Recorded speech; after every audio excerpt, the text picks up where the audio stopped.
Hello दोस्तों, स्वागत है आप सभी का बायो वर्ल्ड में। आज फ्रेंड्स हम ऐसे टॉपिक पढ़ने जा रहे हैं जो कि आपके किसी भी एग्जाम में अगर जीके से क्वेश्चन पूछा जाता है तो एक क्वेश्चन यहाँ से फिक्स होती है। भले क्वेश्चन पूछने का तरीका अलग हो लेकिन क्वेश्चन यहाँ से फिक्स होती है। ठीक है, तो चलिए आपको टॉपिक का नाम हम बता दे रहे हैं। आज जो है संसद भवन यानी कि लोकसभा, राज्यसभा और संसद भवन से रिलेटेड जितने भी क्वेश्चंस आपके बनने वाले हैं सभी क्वेश्चन का थ्योरेटिकल आंसर आपको यहाँ पर मिलने वाला है, ताकि आपके सामने जो भी क्वेश्चन आए इनसे सभी के सभी आप बना दीजिएगा। तो चलिए स्टार्ट करें, आपके क्लास को स्टार्ट करें। चलिए एक बार लाइक वाला बटन दबा दीजिए, स्टार्ट हो जाएगा। जैसे बटन दबेगी इधर स्टार्ट हो जाएगा, जल्दी से लाइक वाला बटन दबा दीजिए। चलिए हम स्टार्ट करते हैं। संसद को इंग्लिश में क्या बोलते हैं? पार्लियामेंट बोलते हैं। ठीक है, पार्लियामेंट जो है आपकी संसद की जो चर्चा की गई है वो अनुच्छेद 79 में की गई है। ठीक है, 79 में की गई है। संसद की जननी किसे बोलते हैं? संसद की जननी ब्रिटेन को बोलते हैं। ठीक है, मैं लिख दे रहा हूँ, ब्रिटेन।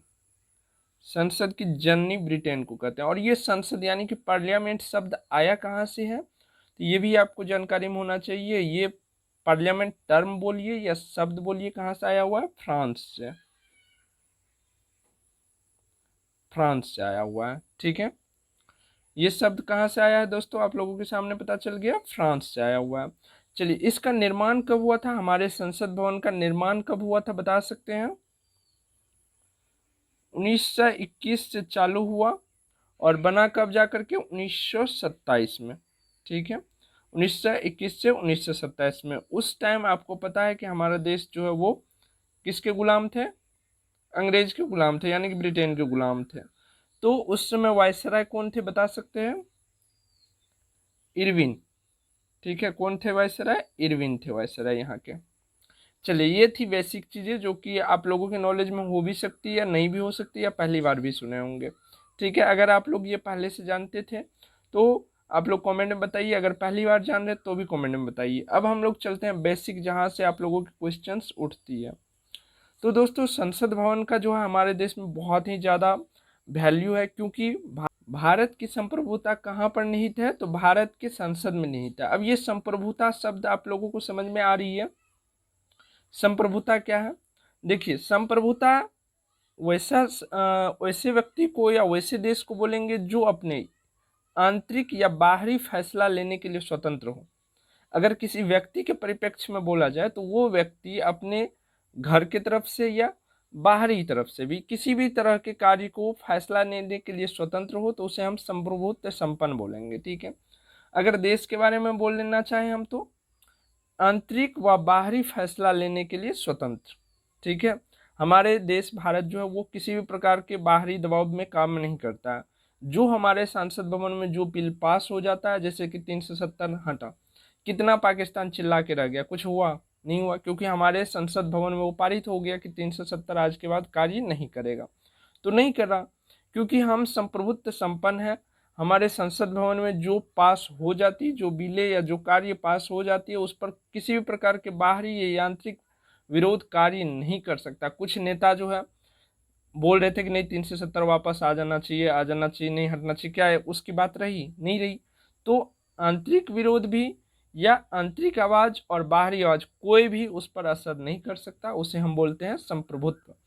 तो भारत की संप्रभुत्व कहाँ पर निवास करती है? भारत के संसद में निहित है या निवास करती है। ठीक है, तो ये क्वेश्चन आप लोगों को पूछा जा सकता है, भारत की संप्रभुता किस में निहित है? सांसद में। ठीक है, सांसद में, संसद में, और भी कुछ टर्म दे सकते हैं। तो सांसद, ध्यान रखिएगा, संसद में बैठने वाले सदस्य को सांसद बोलते हैं। तो भारत की संप्रभुता संसद में निहित है। ठीक है, चलिए अब हम संसद के अंग के बारे में जानते हैं। संसद के कितने अंग हैं? तो दोस्तों सभी लोग आंसर कीजिए, तो संसद के कितने अंग हैं कमेंट में आंसर कीजिए। हम देखना चाहेंगे संसद के कितने अंग हैं, कमेंट में आंसर कीजिए। लोकसभा राज्यसभा दो, नहीं गलत है। ठीक है, लोकसभा राज्यसभा तो होगा, साथ में राष्ट्रपति, ये तीनों मिलकर के संसद के अंग को या संसद को परिपूर्ण करते हैं। ठीक है, जिसमें लोकसभा, राज्यसभा और राष्ट्रपति ये तीनों संसद के अंग हैं। ठीक है, तो यहाँ पर आपसे क्वेश्चन के रूप में हमने पूछ दिया है भारतीय संसद के कुल कितने अंग हैं। अगर आपको ये चीज़ नहीं पता होती तो आप यहाँ पर बेसिक 2 लगाते, ठीक है, लेकिन अब कितना लगाइएगा, 3 लगाइएगा। क्लियर है? चलिए, आपको पता चल गया संसद के अंग। अब हम लोग जानते हैं कि संसद के सदन कितने हैं, तो जल्दी ही आप लोग आंसर कर दीजिएगा कि संसद के सर 2 सदन हैं, एक लोकसभा एक राज्यसभा। बिल्कुल सही बात है, संसद के 2 ही सदन हैं, एक का नाम है लोकसभा और दूसरा का नाम है राज्यसभा। ठीक है, लोकसभा की जो है चर्चा अनुच्छेद 81 में किया गया है, मैं लिख दे रहा हूं, और राज्यसभा की चर्चा अनुच्छेद 80 में किया गया है। ठीक है, अब हम लोग जानते हैं, अच्छा इन दोनों में बैठने वाले सदस्य को, ठीक है, चलिए सदन में बैठने वाले सदस्य को या सदस्य को, संसद के सदस्य को, ठीक है ना, संसद के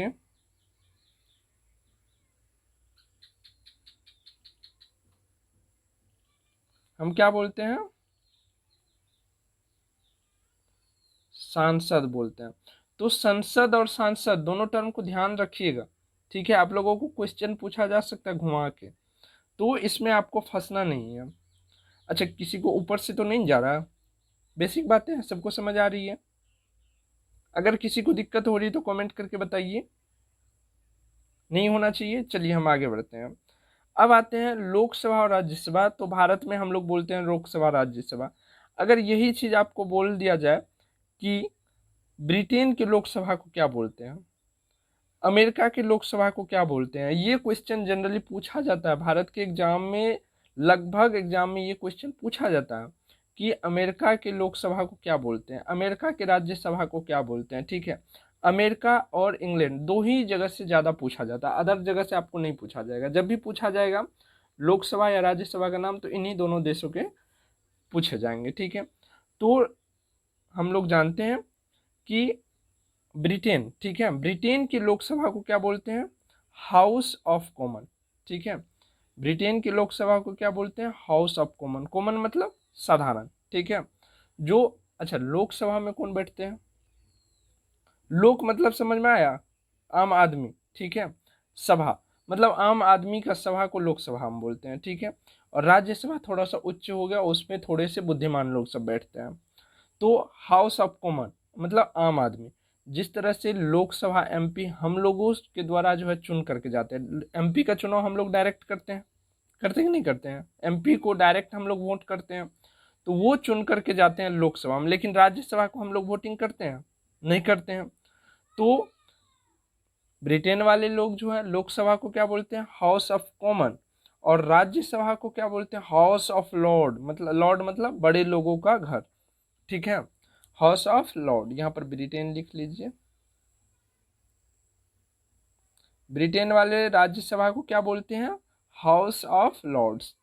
अब आते हैं फिर अमेरिका वाले लोकसभा को क्या बोलते हैं, हाउस ऑफ रिप्रेजेंटेटिव। रिप्रेजेंटेटिव मतलब जनता का जो रिप्रेजेंटेटिव करता है, जनता की जो उपस्थिति दर्ज कराता हो उसको रिप्रेजेंटेटिव बोलते हैं। तो हाउस ऑफ रिप्रेजेंटेटिव। अमेरिका वाले लोकसभा को क्या बोलते हैं, हाउस ऑफ रिप्रेजेंटेटिव। वही अमेरिका के राज्यसभा को क्या बोलते हैं, सीनेट बोलते हैं। ठीक है, ये दोनों टर्म ध्यान होना चाहिए, ध्यान में होना चाहिए। ध्यान में क्या, हमेशा याद रहनी चाहिए कि ब्रिटेन की लोकसभा को क्या बोलते हैं, हाउस ऑफ कॉमन। ठीक है, अमेरिका की लोकसभा को क्या बोलते हैं, हाउस ऑफ रिप्रेजेंटेटिव। ठीक है, फिर आते हैं ब्रिटेन के राज्यसभा को क्या बोलते हैं, हाउस ऑफ लॉर्ड्स। फिर अमेरिका के राज्यसभा को क्या बोलते हैं, सेनेट बोलते हैं। ठीक है, यहाँ तक क्लियर हो गया? ऊपर से नहीं जा रहा, देखिए ऊपर से नहीं जाने दीजिए। जब भी आपको जो चीज़ समझ में नहीं आने है ना, जो भी चीज़ समझ में नहीं आए तो उसको एक बार फिर से पढ़िए, फिर भी समझ ना आए तो थोड़ा देर बैठ जाइए, पानी पी लीजिए और फिर से उसको सोचिए। ठीक है, बोला गया है कोशिश का वह तीर जिंदा रखो, हार जाओ चाहे जिंदगी में सब कुछ। ठीक है, हार जाओ चाहे जिंदगी में सब कुछ, फिर से जीतने की उम्मीद जिंदा रखो। ठीक है, ये बहुत ही अच्छे क्वेट्स है जो कि स्टूडेंट के लिए अक्सर यूज किए जाते हैं। तो आप लोग इनको जरूर जो है ध्यान में रखते हुए सारे काम को कीजिए। ठीक है, हौसलों के तरकस में कोशिशों का वह तीर जिंदा रखो, हार जाओ जिंदगी में सब कुछ, हार जाओ जिंदगी में सब कुछ, फिर से जीतने की उम्मीद जिंदा रखो, फिर से जीतने की उम्मीद जिंदा रखो। अगर आपको जीतने की उम्मीद है तो आप जीत सकते हो। ठीक है, चलिए अब हम आगे बढ़ते हैं और लोकसभा और राज्यसभा में अंतर क्या है वो हम समझते हैं, फिर वहां पर चुनाव वगैरह हम बाद में जानेंगे। ठीक है, पहले हम लोग उसका अंतर जान लेते हैं कि लोकसभा क्या अंतर है, राज्यसभा में क्या अंतर है। ठीक है,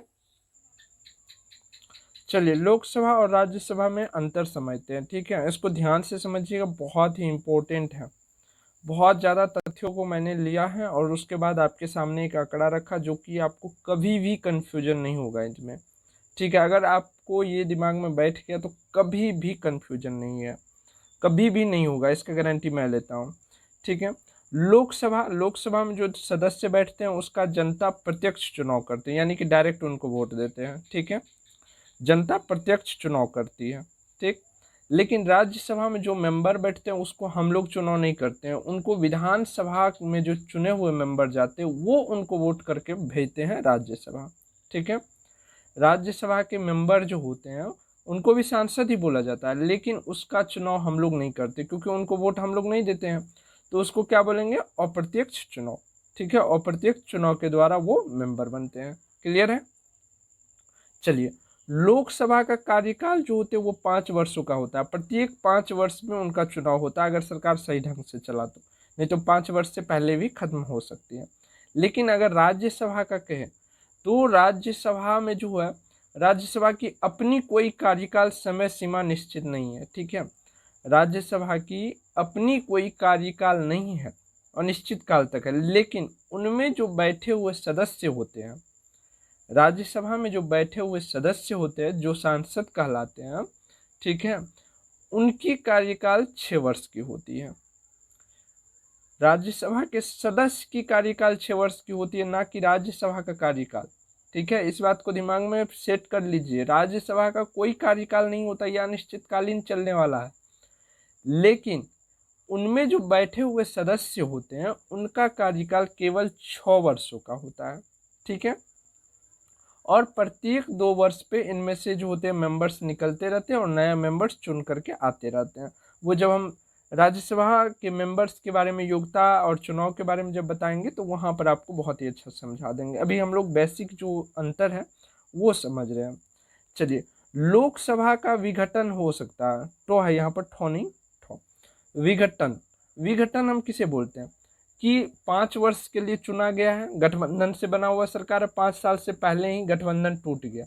ठीक है, जैसे कि बिहार में हुआ था, नीतीश और लालू यादव कांग्रेस का, इन तीनों का मिलकर के महागठबंधन बना था और बीच में ही टूट गया था। ऐसे ही केंद्र में भी कई बार हुआ है, तो उनको बोलते हैं विघटन, जो समय से पहले टूट जाए। ठीक है, तो उसको बोलते हैं विघटन। और इसमें जो है राज्यसभा में कोई विघटन नहीं होता है, क्योंकि यहाँ पर ना 50 ना, देखिए लोकसभा में वही नेता लोकसभा में प्रधानमंत्री बनते हैं जिसके पार्टी को 545 का आधा, ठीक है, 545 का आधा कीजिए, कितना हो जाएगा, टोटल कितने सीट है, 545 है ना, 545 का आधा कीजिए, 2 एग्लो इंडियन इनमें से हटा दीजिए। ठीक है, बच गया कितना, 541 बच गया।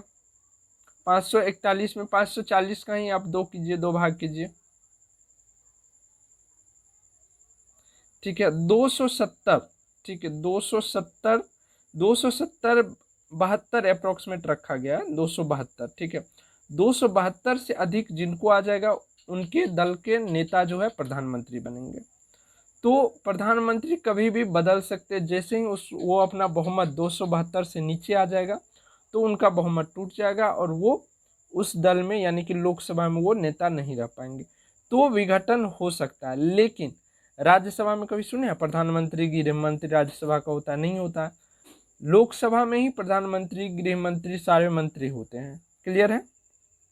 चलिए, अब जो विघटन हो जाए, कभी भी विघटन यानी कि टूट सकता है, तो उसको अस्थाई बोलेंगे हम, क्या अस्थाई नहीं बोलेंगे, अस्थाई बोलेंगे। अस्थाई को हम निम्न बोलते हैं, मतलब नीचे स्तर का, उच्च स्तर नहीं।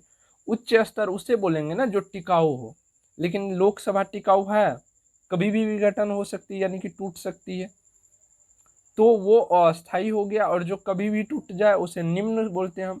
और सदन में ये चीज हो रही है तो निम्न सदन बोलेंगे हम। वही बात अगर राज्यसभा में करें तो राज्यसभा में विघटन होती नहीं है, यानी कि टूटती नहीं है, तो अस्थाई हो गया। अस्थाई हुआ तो उच्च हो गया।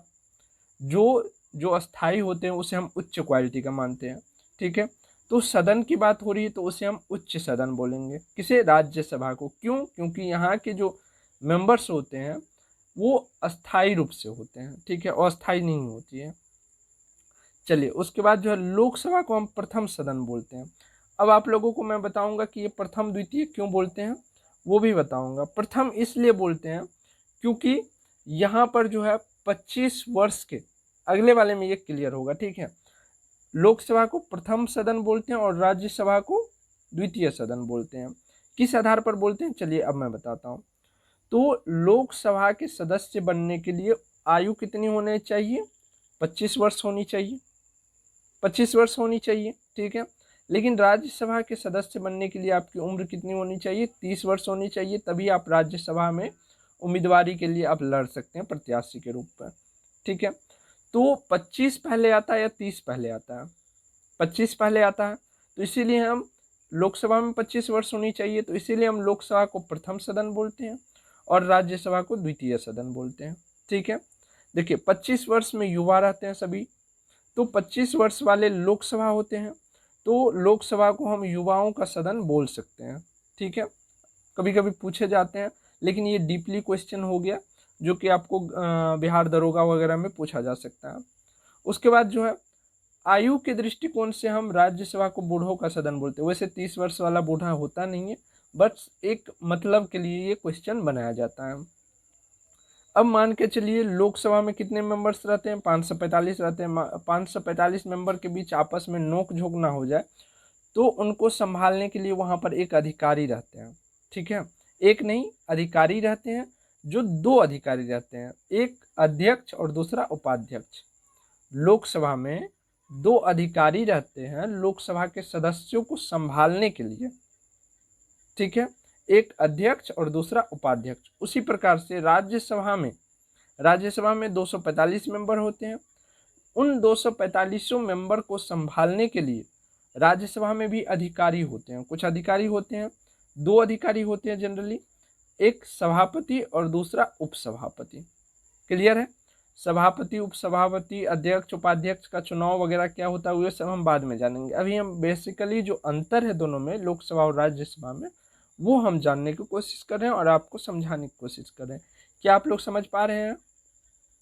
अगर समझ पा रहे हैं तो ईमानदारी से लाइक वाला बटन दबाइए।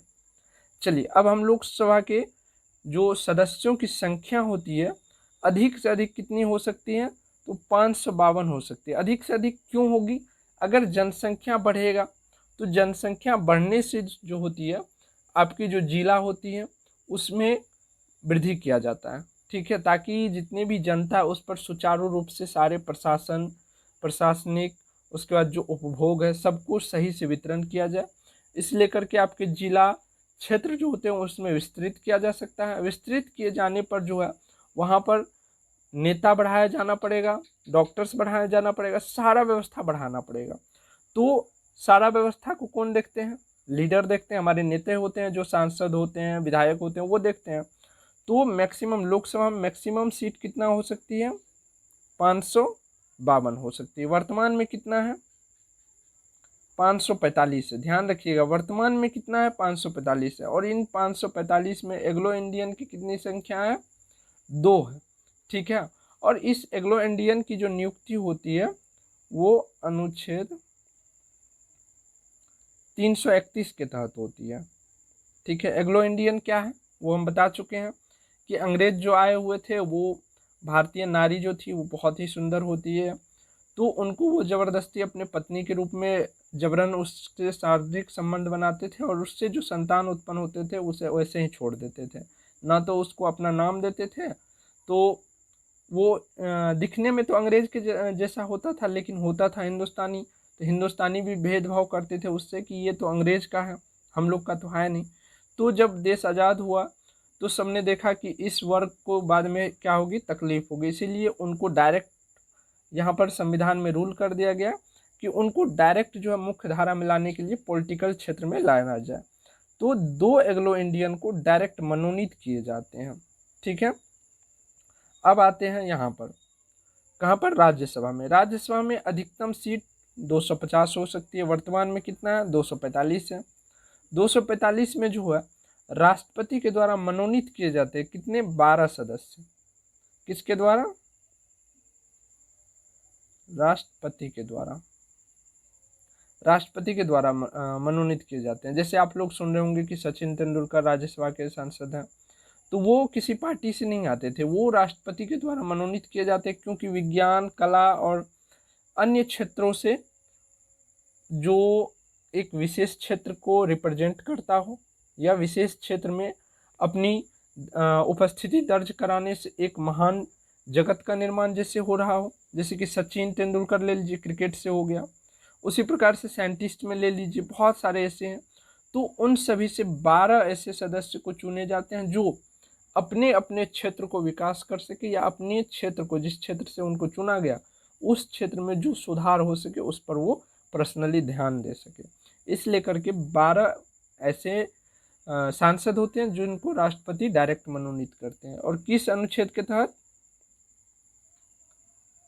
अनुच्छेद 80 के क के तहत। ठीक है, अनुच्छेद 80 के क के तहत राष्ट्रपति 12 सांसदों को राज्यसभा में नियुक्त करते हैं। यहाँ पर क्लियर हुआ दोस्तों, कोई भी कंफ्यूजन? अगर कोई भी कंफ्यूजन है तो आप कमेंट में प्लीज़ बताइएगा, मैं आपके कंफ्यूजन को हर वक्त दूर करने का कोशिश करता हूँ और हमेशा करूँगा, जो भी दिक्कत हो। चलिए, अब लोकसभा राज्यसभा तो आपने समझ लिया। अब आप लोग के दिमाग में आता होगा कि ये ऊपरी सदन निचली, अब तो ये नहीं समझिएगा ऊपरी सदन निचली सदन। एक्चुअल में लोकसभा जो है, लोकसभा का बाहरी फिगर आपने देखा कैसा है, ये है आपका बाहरी फिगर।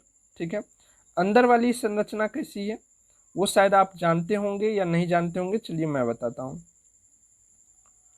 लोकसभा का आंतरिक सदन एक गोल सा बड़ा सा ये हॉल है। ठीक है, यहाँ पर 2 गेट हैं।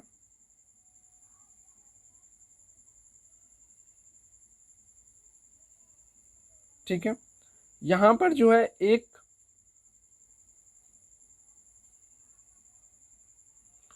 ये हो गया, 3 हॉल हो गया। ठीक है, 3 हॉल है अंदर में, अगर देखिएगा तो 3 रूम है, 3 हॉल नहीं 3 रूम है। एक हो गया आपका लोकसभा, एक हो गया राज्यसभा, और दूसरा हो गया सेंट्रल हॉल। यहीं पर बैठ करके संविधान लिखा गया था।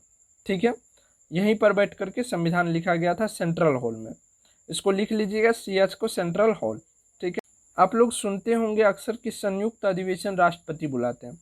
संयुक्त अधिवेशन जो बुलाते हैं तो किसमें, इसमें बुलाते हैं या राज्यसभा वाले हॉल में बुलाते हैं? नहीं, इन दोनों को एक अलग हॉल है जिसका नाम है सेंट्रल हॉल, इसमें बुलाया जाता है। ठीक है, ये थोड़ा बड़े होते हैं दोनों से, सबसे छोटे राज्यसभा होते हैं, उससे बड़े लोकसभा होते हैं, और सबसे बड़े जो होते हैं वो सेंट्रल हॉल यानी कि संयुक्त अधिवेशन जहाँ बुलाया जाता है वो होते हैं। और सेंट्रल हॉल में ही संविधान लिखा गया था। ठीक है दोस्तों, तो संयुक्त अधिवेशन बुलाता कौन है? संयुक्त अधिवेशन जो है राष्ट्रपति बुलाते हैं। संयुक्त अधिवेशन होता कहाँ है? सेंट्रल हॉल में होता है, और बुलाते कौन है?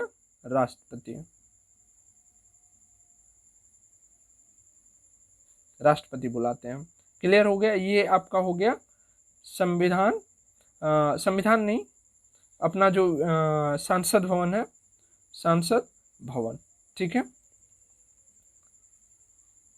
लिख दे रहा हूँ, संसद भवन। संसद भवन का ये आंतरिक संरचना हो गया, 3 हॉल का एक बड़ा सा घर समझिए, 3 रूम का एक बड़ा सा घर है, जिसमें सबसे छोटा राज्यसभा है, सबसे बड़ा उसके बाद बीच वाला जो है लोकसभा है, और सबसे बड़ा सेंट्रल हॉल है। ठीक है, जिसमें संयुक्त अधिवेशन होता है, जिसमें संयुक्त अधिवेशन में क्या होते हैं, लोकसभा और राज्यसभा दोनों के मेंबर आपस में बैठते हैं और किसी भी बिल पर चर्चा होती है। संयुक्त अधिवेशन तब बुलाया जाता है कि कोई भी बिल, ठीक है, कोई भी बिल लोकसभा में पास हो गया, उनको भेज दिया गया राज्यसभा में पास होने के लिए। राज्यसभा उसको पास नहीं कर रहा, 3 बार पास नहीं करने के बाद वो बिल या तो डेड हो जाता है, या नहीं तो अगर वो बिल उतना इमरजेंसी होता है तब राष्ट्रपति आते हैं और दोनों को बोलते हैं कि आइए और यहाँ पर बैठ करके चर्चा करते हैं इस पर। और जब राष्ट्रपति आकर के उस बिल पर चर्चा करवाते हैं तो वहाँ पर जो है वोटिंग हो जाती है। वोटिंग हो जाती है तो दोस्तों लोकसभा में समझते हैं कि आप लोग जानते हैं कि 275 से जिनका 272 जनरली 272 से ऊपर जिनका बहुमत रहता है उन्हीं की प्रधानमंत्री होती है। तो प्रधानमंत्री जिनका होगा तो समझ सकते हैं 275, 272 ही रखिए, कोई दिक्कत नहीं, और 245 का आधा कर दीजिए। तो स्वाभाविक सी बात है कि राज्यसभा में आधा तो होगा, और 272 इसका पहले से ही फिक्स है 545 में। तो लगभग जो होती है, जो बिल होती है वो संयुक्त अधिवेशन में पास ही हो जाता है, जो लोकसभा से आया हुआ रहता है। ठीक है, संयुक्त अधिवेशन जब भी बुलाया जाता है मतलब उस बिल को जबरन मनवाया जाता है, दिमाग में ये रखना है। संयुक्त अधिवेशन जिस बिल के लिए बुलाया जाता है वो बिल पास होनी ही होनी है। तो दोस्तों आज हम यहीं पर स्टॉप करते हैं क्लास को। अगले क्लास में आप लोगों को बताएंगे कि लोकसभा का जो है, लोकसभा के सदस्यों का किस प्रकार से चुनाव होती है, उसकी योग्यता क्या होती है, लोकसभा अध्यक्ष का चुनाव कैसे होता है, राज्यसभा अध्यक्ष का चुनाव कैसे होते हैं, राज्यसभा के मेंबर का चुनाव कैसे होता है, इन सभी बातों को हम अगले क्लास में जानेंगे। तब तक आप लोग इस वीडियो को इतना शेयर कीजिए ताकि सभी स्टूडेंट, जितने भी स्टूडेंट हैं, सभी के पास पहुंच जाए, क्योंकि इसमें मैंने बहुत ही डीपली जानकारी आप लोगों को दिया हूं जो कि आप लोगों को अनुभव हो रहा होगा। ठीक है, तो अपने लाइक से बताइए कि आप लोगों को अच्छा लगा या क्या लगा। ठीक है, और जो भी आप लोग चाहते हैं कुछ इसमें और भी जानना चाहते हैं तो कमेंट में प्लीज़ बताइएगा आप लोग। मिलते हैं हम लोग नेक्स्ट क्लास में फिर।